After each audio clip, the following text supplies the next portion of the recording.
Hello, hello, hello, and welcome to another episode of the Cheap Seats. We've got a full seat here, full panel. Today, it's been a really interesting week, but this is your English Premier League podcast. We talk all things in the English Premier League, legends getting fired, Spurs being denied an offside goal, even though they celebrated and the celebration police finally did their work. I'm still celebrating it. I'm still sad. Weird roller coaster. Swings and roundabouts, that celebration was really wild. And obviously Potter playing with just 3 defenders in the Champions League midweek, which is wild in itself.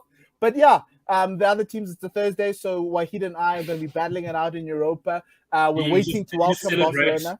Did you celebrate that Kane goal as much as you celebrated that Mendes goal once upon a time at Old Trafford?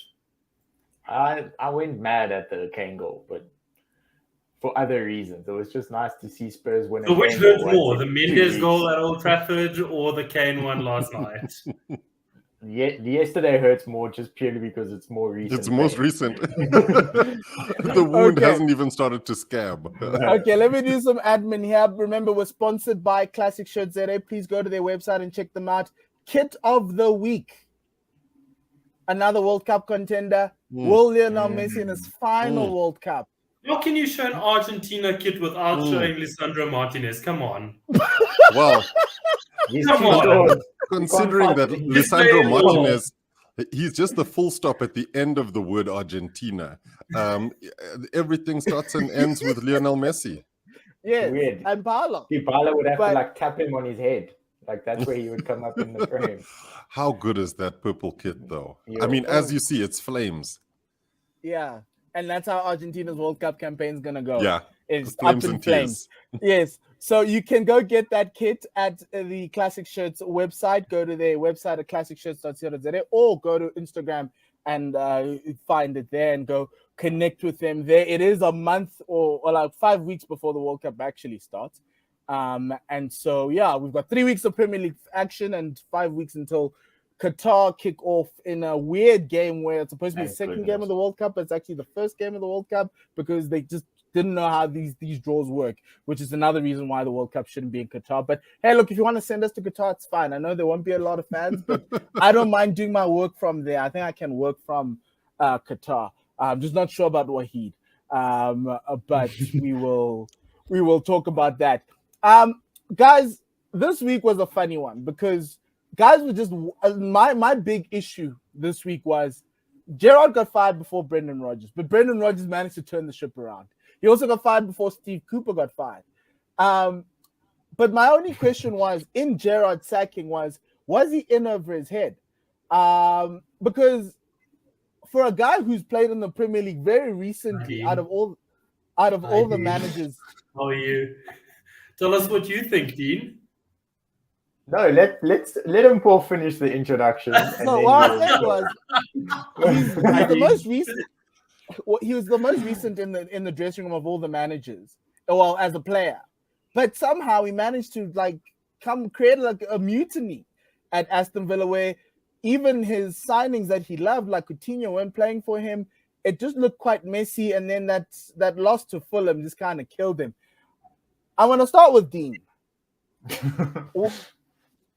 Because the other thing is, I watched Xavi Alonso the other night for Bayer Leverkusen against Atletico Madrid, and they were just perfect.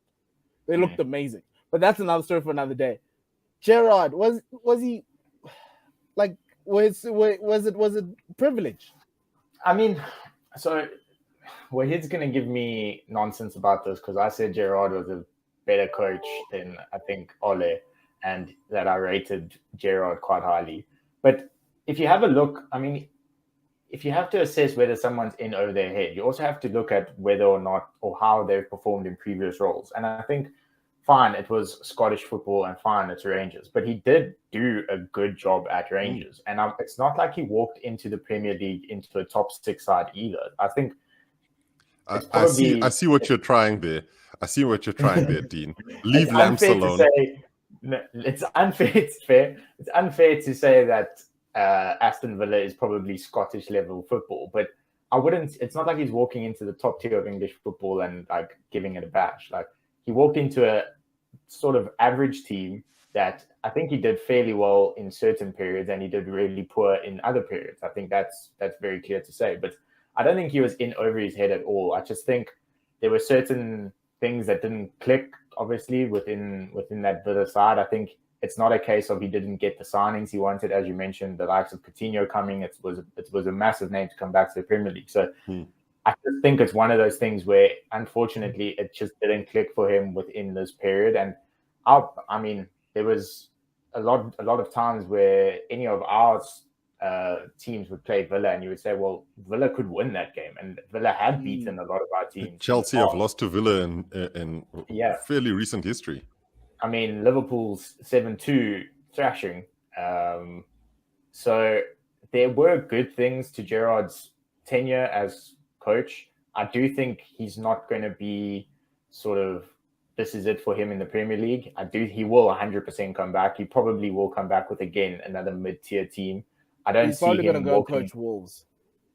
I mean, to be honest, like, even you do Liverpool light and let him go and replace Hasenhüttl at Southampton again or something like that. So I definitely think he's got a coach. There's definitely a coach in there that just needs to be developed, and he will go on to better things. So say what you will, Wahid, but I still think he's not a bad coach. You think I thought it was a second coming, but I didn't say that. I just thought he was good. So their record. So let me jump in there. I don't think he was horrific. No, I don't. But do I love to see Steven Gerrard fail? Absolutely. Do I want to see him fail over and over? Yes, absolutely. Do I want to see him slip further and further in his career? Absolutely. Like, there's no love lost for this man. Like, I really don't like him. So, like, let's get that out the way. But I think in terms of his Aston Villa career, I think that a lot was made of his form after the new manager bounce. And I think that once he got past that new manager bounce, you started to see the cracks appearing quite quickly, and he didn't know how to use those players that he had at his disposal. Remembering Aston Villa have chucked a bunch of money at that squad. It's not like he hasn't been backed in the transfer market. He has been backed to the absolute hilt, and he couldn't get that team playing for him. So this is not a coach who's been hamstrung by a board, unwilling to spend. They've spent at a level above what you'd expect of Aston Villa's spending. He's been backed, and he hasn't been able to get that team playing. Will he get another crack at it? Probably the same way Lampard's gotten another crack at it because of who they are rather than what they've achieved. Should he get another crack at it? I'm not so sure. I think he probably needs to go earn his stripes somewhere else other than the Premier League before he comes back into another high-profile job. He hasn't lasted a year in the Premier League. He's achieved nothing in the Premier League. And for him to get another shot at somewhere like Southampton, I think would be a little bit premature right now. He probably just needs to go to the Championship and coach Watford. Villarreal need a coach, by the way, just letting him know. Well, we've seen English coaches go to Spain, and Gary Neville will attest. It's not always a great thing. But just to get on to Wahid's point here, and I think this is something really interesting because, firstly, does this finally put to bed the Lampard versus Gerrard debate? Who knows? But I will say that Gerrard did really well in Scotland. He was able to get those players playing, and his reputation is obviously what got him going. But it wasn't as if Frank Lampard went from the couch straight to the Chelsea dugout. He did a pretty good job at Derby, getting to the playoff final. It was a really good job considering what they were able to do with very little resources. The thing was, getting the Chelsea job was due to his reputation and who he was as a legend. So that's the point there. It's Cyrus, just you don't get the Chelsea job, or you shouldn't get the Chelsea job on the back of coming sixth in the Championship. I get you, but this is the point that I'm making here around why Lampard is still in the job, as opposed to whether or not we'll see Gerrard going forward. Both of them were given jobs in the Premier League off the basis of their reputation, though Gerrard did well in Scotland. Lampard was able to do quite well at Chelsea with the transfer ban, with playing all the youngsters, managing to get to the FA Cup final, finishing top 4. It just obviously fell apart in his second season. You're starting to see what his philosophy as a manager is happening at Everton, and in terms of being able to solidify things and actually put a team together. What we didn't see with Gerrard at Villa was a sense of what his identity was as a football manager. He had a lot of these players come forward, guys that he signed, and they definitely invested heavily. We're talking about the likes of Coutinho, but Buendia is also in. Leon Bailey is also in. Those guys Dini's are also big, was a good signing. Luca Dini, I think we forget about him sometimes. Yeah, He's so exactly. So you look at all of those guys, and you're like, okay, this team has clearly got the class where it needs it. I mean, Ollie Watkins hadn't scored a goal till Gerrard got fired, right? So there's clearly a team here that can and should be performing better. And that's why Villa said, you know what, we've got to cut our losses here because we are racing to the bottom as opposed to actually utilizing what we have. So do I think that Gerrard will get another Premier League job fairly quickly? I doubt it, actually, because he hasn't showed anything. The one thing, like Lampard got to an FA Cup final. He was able to get into the top 4. Yes, Chelsea have billions and millions and all of that stuff, but he also used the youngsters. We haven't seen Gerrard do that yet with the team in the Premier League. So I'd be surprised if he just gets another gig fairly quickly. I think maybe a team in the Championship could take a chance at him and say, look, let's do this again, see how we build things up, and then we'll see from there. I do think the Championship is where he should go. I don't think abroad. I mean, if he wants to stay in the English game and coach in the Premier League, I don't think an abroad is viable. Yeah. I think do you think exactly what you say, Championship. So my one thing with Gerrard, and I think Sarah's touched on it in terms of the identity, I actually think he did have an identity. I think he wanted to play. I felt it was a little bit too attacking. I think he played the type of football that Rangers played in a league where you're in a Scottish league where teams are a lot more open. Whereas if I look at so for instance, right, Buendia can give you something defensively, and John McGinn wasn't necessarily doing much on that side, but he was dying on the John McGinn Coutinho side rather than necessarily playing Buendia in there with another defensive midfielder. I now understand what you're saying. He got sacked because he didn't play Marvelous Nakamba. It totally makes sense. Look, Marvelous would have solved a lot of his problems. He definitely would have. That Zim guy can ball. He can. And so that was my thing. I kind of felt he was stuck with the guys that he brought in, like Coutinho. Obviously the center back he brought in, I think his name is Diego Carlos. He ruptured his Achilles at the beginning of the season. But my issue with Gerrard was like, dude, you're becoming very predictable. You know, I remember even last season, remember when they were playing the 2 strikers up front with Ings and Watkins and nobody could stop them? And then he moved back to a 1 striker system. And then you were like, oh, dude, what are you trying to do? And so my only issue is that. But then the other problem with Gerrard was how he dealt with Tyrone Mings over this season has been a shambles. Tyrone Mings is not like Cristiano Ronaldo or Aubameyang. He never ran away. And you can't come out to the media and say, no, Tyrone Mings will play whenever he decides he wants to play. And so that was my thing, is that, dude, you've just come from the dressing room. Like, you were a player like a couple of years ago. You should know better than that. And you can't be like throwing away the club captain who's overseen the club's recent success. Obviously, they haven't done much, but they've moved up in the rankings. They were supposed to compete with Newcastle. But if you look at what Eddie Howe's doing and what Gerrard was doing, they went in the opposite directions, because Newcastle got their new owners at their lowest point, and Aston Villa at that point in time, it was straight after that new manager bounced. They were playing 2 strikers. They were running the ball. And then all of a sudden, he used the money. The other thing I also thought was, I think he just got lost in the transactions. Leon Bailey, Coutinho, Buendia, all tell me they do the same thing.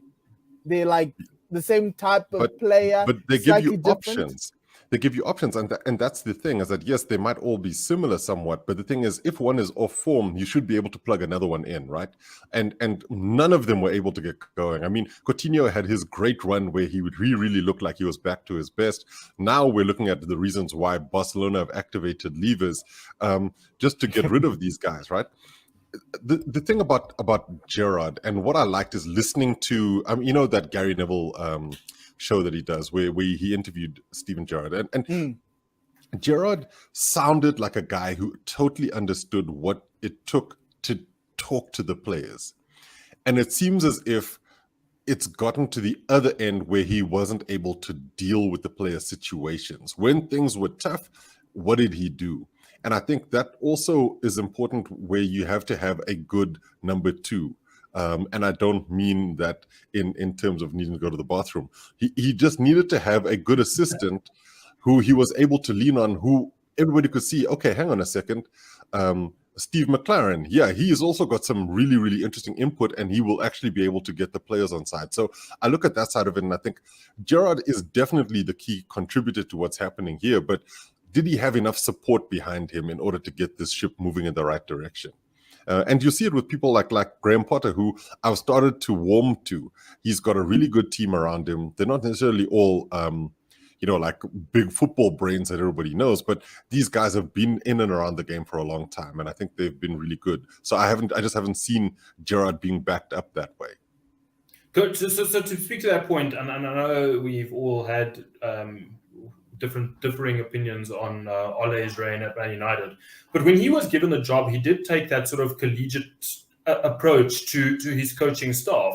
When he appointed a Fergie man in Mike Phelan, he appointed one of the recent playing members in Michael Carrick. He appointed a bunch of people who he thought would know better than him in specific areas, and he was sort of like the person who like led the sort of team coaching unit at Man United. Whether it worked or not is up to interpretation. I think he did well in his second and third season at Man United, or if you count his first half a season as a give me. Yeah, if you have selective memory, he did well. Well, he came third and second. So by the standard that we're judging these legends as, he did well. He did very well. Than Gerrard. But by judging him as a rookie manager, he did better than his peers. And it was, I think, accepting that he needed the brain trust around him, and maybe just doing what he did, which was probably good man management in the end, like having an arm around the shoulder. Maybe that was the final straw, was that he was too buddy with the players and wasn't strong enough in the end. But for the revolution that was needed at the time, he did his job quite well. Actually, when I think of it, I'm looking at this stuff here. I mean, possibly one of the biggest issues was Steven Gerrard's assistant, Michael Beale, is now the Queen's Park Rangers manager. And maybe he was the power behind.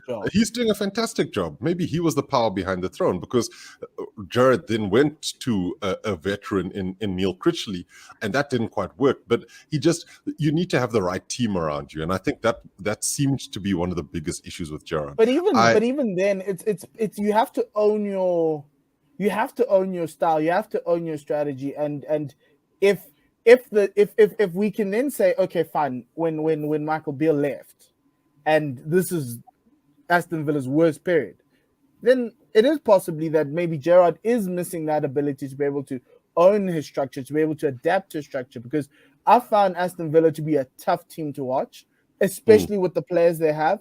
They've bought just as well as Newcastle, and they should be. Because, guys, Newcastle is flying. Better than Leicester. Look, Leicester's another problem. Leicester's a club that can't even fire their manager because they don't want to pay him the rest of his contract out. True. But when you look at Villa, right, are they a better or worse squad than Bournemouth? Yet you look at Bournemouth and you're like, not doing so badly considering, and you look at Villa and you're like hugely underperforming, and that has to lie at the feet of the manager. I mean, I don't think anybody, and Liverpool supporters would probably be the first to admit it to, who will be like, yeah, Gerrard definitely deserved the sack. The other question I want to ask Wahid, Unai Emery's coming in. Do you think he'll do a better job with these guys? Yeah, well, I'd like to see how he goes, because we know what Unai Emery is good at, and we know what Unai Emery isn't good at. But just Arsenal. Seeing that, that's what he's not good at. Just seeing that man's face gave me serious PTSD to that Europa League final, and I don't want to speak about it. Okay, someone else speak about it. I don't want to speak about this.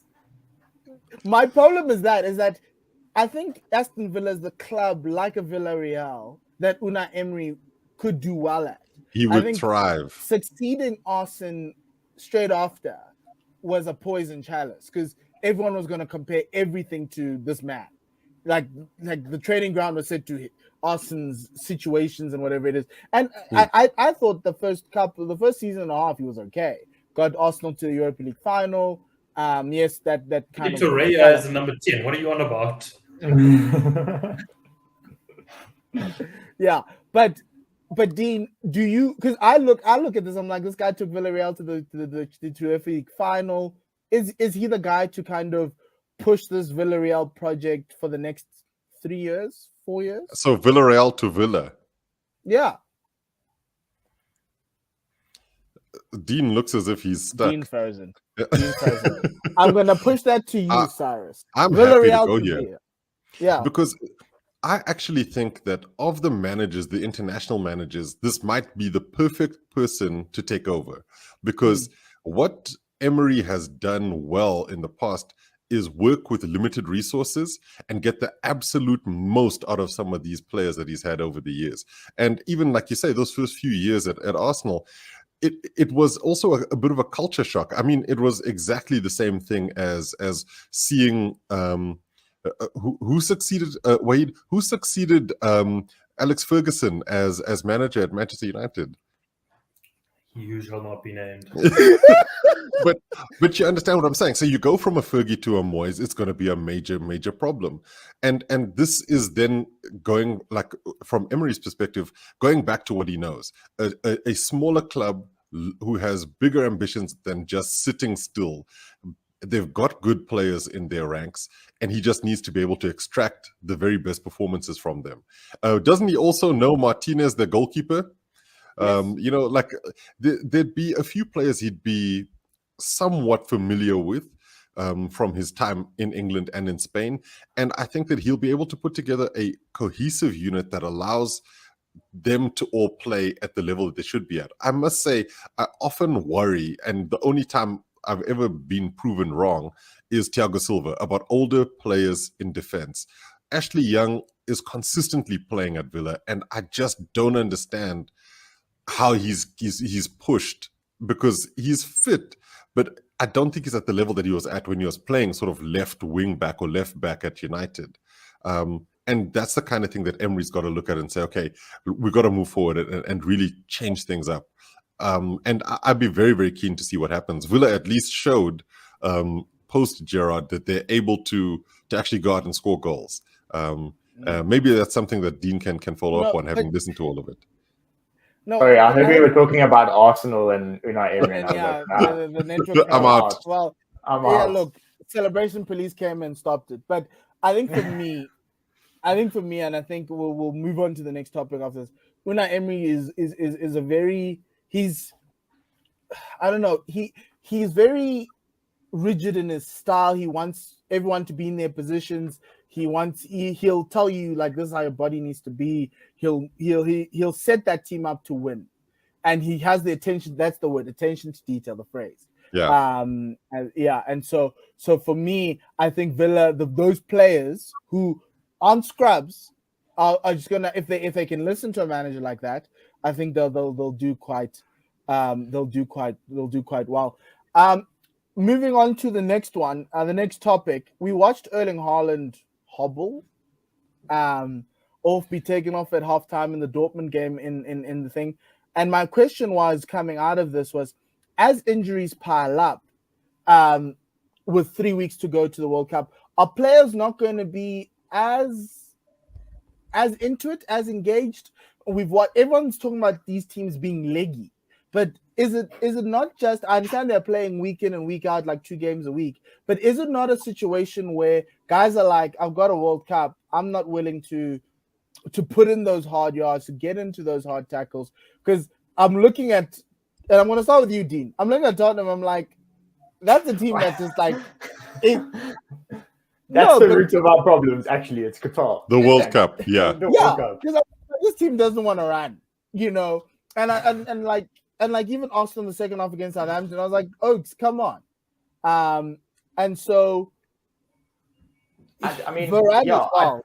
I think it's an issue, but I think it's, and just from what I can see, and I mean, it's probably a bit of a generalization, but I do think a couple of the South American players, specifically Argentina players, and I'm looking at my Christian Romero, they are very much protecting themselves for this World Cup. I see you, Christian Romero, and I'll raise you, Alessandro Martinez, who's not scared of any tackle. No, but that guy's been fighting his whole life, though, just to try and get to the table. He's been fighting gravity. So I do think there is an element, 100% sure. And I think it's also normal. I mean, this World Cup is not in the normal place it should be. It's a weird World Cup. Everyone said it. Everyone knows it. And the players, you can't, I mean, as much as we all want the clubs to, you know, you want your 11 players to go absolute balls to the wall every single game. There is going to be that part of preservation. They are going to Qatar for 6 weeks. And they're only human after all. So they are going to have a little bit of this holding back. They want to perform for their country. For a lot of some of these players, like the bigger guys, like you look like it's Messi's last World Cup. It's going to be Ronaldo's last World Cup, even though he doesn't play. He just throws tantrums. So it's going to be, it is a weird period. And I think hopefully it's the last time we see something like this, where the World Cup's in the middle of the season at a bad. But let me throw something at you. The converse might also be true. You've got players like Marcus Rashford, whose upturn in form could be driven by the looming World Cup. He's playing a hell of a lot better than he was last season. I know he's not putting the ball in the back of the net enough, and he's reminding me of like an Andy Cole 1999. He's taking like 25 chances to score 1 goal. He's going to score 18 goals this season, but it's going to take like 4,000 chances to do that. But he's playing well. It's the players on the fringe. The fringe players. Yeah, the fringe players are like, this is me in the window. Like, let's go. Pick me. Can I take Wahid's Marcus Rashford and raise a Marcus Edwards of Sporting Lisbon as a wild card? You know, there are no worse enemies than your friends. I mean, how's Champions League football for the last couple of years? Look, it's been nice watching you concede goals to a guy who you let go from your academy. Yeah, it's happened to you too often, right? Yeah. So the thing, though, Mpo, is that, in fact, to Wahid's point, there is the converse, which is there are certain guys who are on the fringes who will definitely want to be on the plane and haven't booked their place. I mean, somebody like Callum Wilson, right? He's not going to be pulling out of any opportunity to try and get on that plane to Qatar. But I think it also comes down to what national team you represent, because certain players know they are definitely going. Yeah, for sure. But there's also the sense of injuries could also open up positions for people as well. So you look at the England's right back situation. At some point, everyone was like, okay, it's definitely going to be Reece James and Trent Alexander-Arnold who will be the right back options. Now you're like, okay, Reece is gone, Trent is back, so it's definitely Trent, and nobody's asking for Aaron Wan-Bissaka, but you understand. So there's always going to be those opportunities where Aaron Wan-Bissaka? But if there's one guy, him and Wally, I don't know where they are. What did you guys do to Aaron Wan-Bissaka? He's injured. So, he is actually injured. He's really bad at football. He's really bad at football, but he's also injured. So that's why he's not in the match day squad. But we very light at right back because we all our kids are out on loan and Trippier all day. I think Lindelof is our second choice right back at the moment. Yeah, and what happened to Temba Maguire, as you call him? Is he as injured as Aaron Wan-Bissaka? Yeah, Maguire's injured too, but he can't play right back. I mean, he can't play centre back or left back. I'm not sure what he plays. Yeah. Yet he's going to be walking out. He plays captain. Left bench and right bench. He plays captain. He plays captain. Just remember, that's why we're calling him that. So you look at those instances, right? And you're like, okay, fine. That's England. What about some of the other teams that have qualified? Like France has also been hit badly by injuries. And suddenly you're looking at somebody like Varane, who's probably going to miss out on the World Cup. Who is deputizing there? And William Saliba. But you see what I'm saying? And the thing is, that then puts a completely different complexion on things like Arsenal's rest of their season, or what happens at the World Cup itself. Yeah, because all of our squads, I mean, our teams, they all have players. Like, I was looking at the Spurs squad. Every single player is going to the World Cup pretty much. Except for Emerson Royale. There's no way he's going. That guy can play a no-look pass like nobody can. True. The problem is he also does a no-look. He's not going to go to the World Cup. No, he's not going to the World Cup. I'm saying this about you guys. Emerson Royal also does the no-look receive pass, and that's the worst part of this game. Emerson does nothing right. But if you have a look at Spurs, I'm just saying, like, Kane's going, Son's going, Bentancur's going. The majority of that team, yeah. And then, that's then Qatar, World Cup, depending how far they go. My biggest thing is, how are these squads going to return? Like, are we then just going to be absolute skeletons and just broken bones for a month, and a month and a half? Yeah, Arsenal, I was wondering title. Say Brazil win the World Cup. Say Brazil go right to the World Cup final. The 26th of December. Arsenal get relegated. Do we give Anthony, Casemiro, and Fred a weekend off, because that guts our team? Like, we really struggle with. But you have to. You have to, right? We have to let Gabriel. Think about Gabriel them. Gabriel, yeah, Jesus, Martinelli. And Richarlison, guys. Don't forget about my boy Richarlison. Yeah, Richarlison, he'll be there. So you look at all of those things and you're like, okay, fine. So who could they play in a potential final? And it could be anybody. If we hope that it's Germany, then a lot of us will be breathing fine, except for us who have, Kai Havertz. God, that guy is so irritating. For me, the worst World Cup final is France and Brazil. I'm out. You might as well take me out now. And in a match where everybody gets injured, it's like a WWE tables and ladders match. Or for Wahid. Or actually, all of us, it's actually Brazil-England final, if England ever make it to the final. Yeah. But I do think in that not case, a reality. I do think in that case, I'm going to be at Old Trafford on the 26th of December, and I want a final that's going to give me as many Man United players, first-team players, as humanly possible. You do know. I want like a Germany-Belgium final. No, it's going to be... So Luke Shaw is going to be your left back in that game, and Aaron Wan-Bissaka is going to be your right back with Maguire as your centre back and Captain Fantastic. You know what's going to happen. Yeah, I'm not going to see Casemiro, am I? No. You might see him in the stands. Where are you sitting? He might be sitting next to you. I mean, surely you guys are going to build a statue for that guy soon. The way that guys are applauding him. Well, I mean, one great late equalizer will do it. He is absolutely carrying us at the moment. And I must say, even though we're supposed to be laying off Dean here, we talked about swings and roundabouts when things come to celebrating goals, non-goals, and all of that stuff.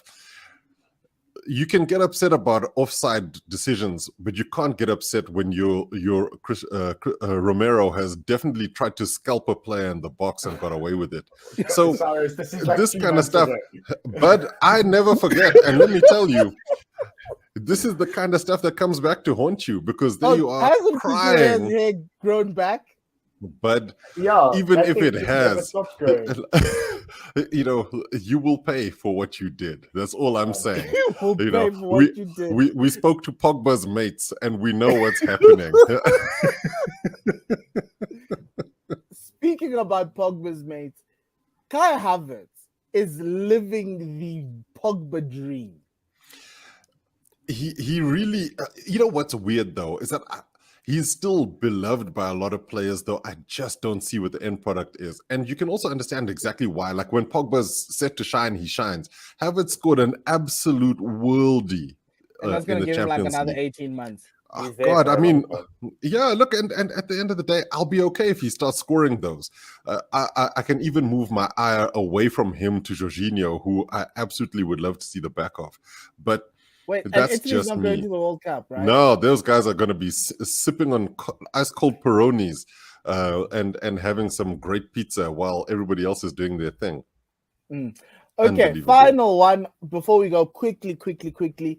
Everyone, all these Liverpool fans thought they were back in. They were coming back, fighting back. And then thank you to Wahid and that man, Dean Henderson, not finding a spot at Manchester United. He came back to shut them down. But the England's third choice. Yeah, England's third choice keeper. Even though Aaron Ramsdale's going to be knocking on that door, but I don't want him anywhere near Qatar. Just for this little Liverpool season, Champions League, they look fine. Yeah, teams are open. Premier League, they just look really, really hard. But Wahid, how do you feel watching Liverpool go through this little roller coaster ride of a season? Yeah, I'm enjoying it. I can't lie when I said that I enjoy Liverpool losing. I enjoy watching them do badly. I do see Klopp has tweaked it, and he's moved to this 4-4-2 sort of system, which is supposedly supposed to make them better in attack, more solid in defense. And I'm not really seeing it. They're still, I don't know. One thing you could never label a Klopp side is boring, and they're just boring. They're doing very, very little. They become crabs insofar as they're just passing it backwards and sideways. They've got very little forward movement within that midfield in particular. That midfield needs work. And the 4-4-2 was supposed to bring up, supposed to mark the deficiencies and sort of highlight what they're good at, which is attacking, and it's not really doing that well. We've seen it do it somewhat in the Champions League, but in the league, it's almost like they've been found out a little bit, and they're just being overrun. They're being overrun to a point where their midfield is just struggling in every game. No matter what system they try, they're just being overrun in there. Yeah. Cyrus, is it a situation of injuries? Because they are piling up for them. Diogo Jota's out and everyone else. Or is it just a situation of a team that failed to refresh in time? There's lots of different things happening around Liverpool, and there's some very interesting stories and talking points, because have people been paying attention to the Henderson subplot? There's rumors of discontent. There's also issues around, obviously the injuries are a problem, but I think that Liverpool have been living a charmed life for a very long time. When they had Mane and Salah, they could do no wrong.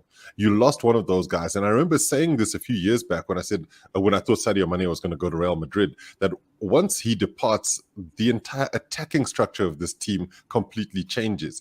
And what's really hampered them is that they haven't been able to call on a Diogo Jota or even Luis Diaz, who has been a really great replacement for Mane.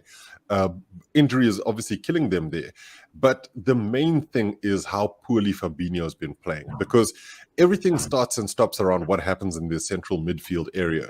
And they've never been able to replace Wijnaldum, and Naby Keita can never be fit. So you then have a Fabinho who has had so much work to do. And when he's off form, the entire midfield just falls to pieces, considering that you're not going to ask Thiago Alcantara to go and do anything defensively, nor are you going to get like loads and loads and loads of performance from a Henderson or a Milner. Goodness, he's definitely aged like milk at the moment. So there's a lot of issues that Liverpool have to contend with, and I think they do look leggy, and I think they do look somewhat bereft of ideas, but they've also got, like, the youngsters in Carvalho and Elliott. There's something about those kids. There really is something about those kids. But you're putting a heck of a lot on their shoulders to try and lift this entire team. And this is where you start to see that the biggest issue here is Mo Salah. He's just nowhere close to being as productive as he needs to be for this team. And regardless of whatever happens, anything good that comes from Liverpool has generally been through him. And the fact that the fullbacks are just as bad as Trent has been, nobody's talked about Robertson. Robertson has been he's been injured for a long time though.